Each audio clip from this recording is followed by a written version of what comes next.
மற்றும் ஒரு அண்மை செய்தி, விஜய் காரை வழிமறித்த தாவேகா நிர்வாகி அஜிதா ஆக்னலுடன் நிர்மல்குமார் பேச்சுவார்த்தை என ஒரு அண்மை செய்தியை தற்போது பார்த்து வருகிறோம். விஜயிடம் பேசிக்கொள்ளலாம், அமைதியாக இருங்கள் என்று நிர்மல்குமார் அறிவுறுத்தியிருப்பதாக ஒரு அண்மை செய்தியை தற்போது பார்த்து வருகிறோம்.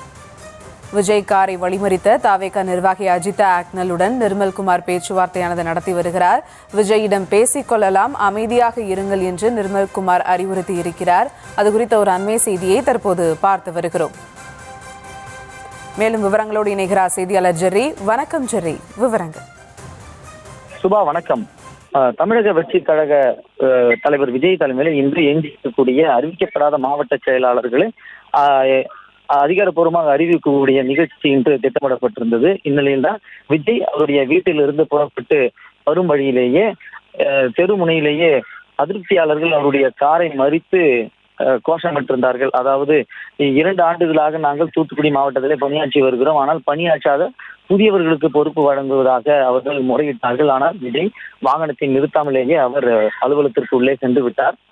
இருப்பினும் கூட அவர் இந்த ஆலோசனை கூட்டத்தை முடித்துவிட்டு வீடு திரும்பும் பொழுது அக்கட்சியினுடைய இணை பொதுச் செயலாளர் நிர்மல்குமார் மற்றும் துணை பொதுச் செயலாளர் ராஜ்மோகன் ஆகியோர் அஜிதாவிடம் வந்து அமைதியாக இருங்கள், தலைவருடன் பேசிக்கொள்ளலாம் என்று அவர்கள் அறிவுறுத்தியிருந்தார்கள்.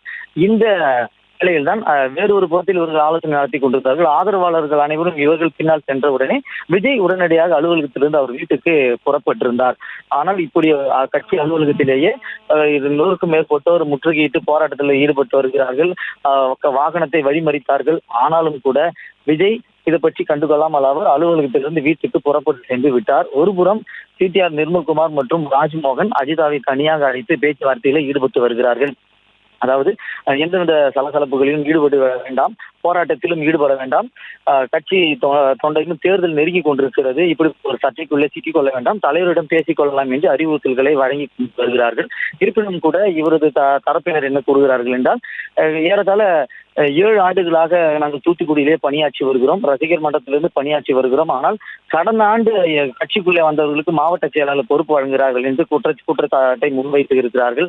ஆனாலும் கூட கட்சி தலைமையிடம் பேசி முடிவெடுத்துக் கொள்ளலாம் என்று கூறியிருக்கிறார்கள். ஆனால் அஜிதா தரப்போ ஏற்கனவே மாவட்ட செயலாளர்கள் நியமனத்திற்கு அவர்களை வரவழைத்து விட்டார்கள். 15 பேரோடு சாமியால் வந்து விட்டார், இனி பேசுவதற்கு என்ன இருக்கிறது என்று அவர்கள் முறையிட்டுக் கொண்டிருக்கிறார்கள். இந்நிலையில்தான் கண்ணீர் மல்க சிடிஆர் நிர்மல்குமாருடன் பேச்சுவார்த்தை நடைபெற்று வருகிறது.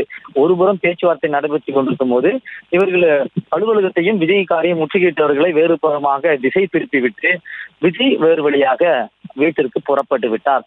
சுமார் 1 மணி நேரமாக இந்த ஆலோசனை கூட்டம் விஜய் ஈடுபட்டிருந்தார். ஆனால் உள்ளே அஜித் ஆக்னல் பற்றியோ அதிருப்தியாளர்களை பற்றி அவர் விவாதித்தாரா என்பது அதிகாரப்பூர்வமாக இதுவரை எந்த ஒரு தகவலும் வெளியாகவில்லை. இந்த நிலையில்தான் விஜய் செல்லக்கூடிய நேரத்தில் மீண்டும் அவர் திரும்ப செல்லும் பொழுதும் அவர் முற்றுகையிடக்கூடாது என்பதற்காக இவரை வேறு ஒரு புறமாக திசை திருப்பிவிட்டு விஜயை வீட்டிற்கு அனுப்பிவிட்டார்கள். இந்த நிலையில்தான் போராட்டத்தில் ஈடுபட வேண்டாம் என்றும் எந்த சலசலப்புகளும் ஈடுபட வேண்டாம் என்று நிர்மல்குமார் அறிவுறுத்தல்களை வழங்கி வருகிறார். இந்த நிலையில்தான் 50க்கும் மேற்பட்ட அஜிதனுடைய ஆதரவாளர்கள் ஒருபுறமாக கட்சி அலுவலகத்திற்கு வெளியே நின்று கொண்டிருக்கிறார்கள். கட்சி அலுவலகத்தில் இடது மற்றும் வலதுபுறம் 2 வழிகளிலுமேயே பேரிகார்டுகள் அமைத்து தடுத்து வைத்திருக்கிறார்கள்.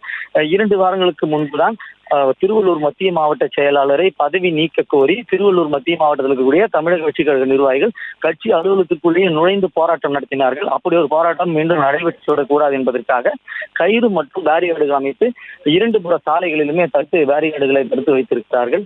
தற்பொழுது நிர்மல்குமார் அஜிதாவை அலுவலகத்திற்குள்ள அழைத்தும் கூட எனக்கு ஒரு முடிவு தெரியாமல் நான் இங்கிருந்து கலைந்து செல்ல மாட்டேன் என்று கூறி வருகிறார்.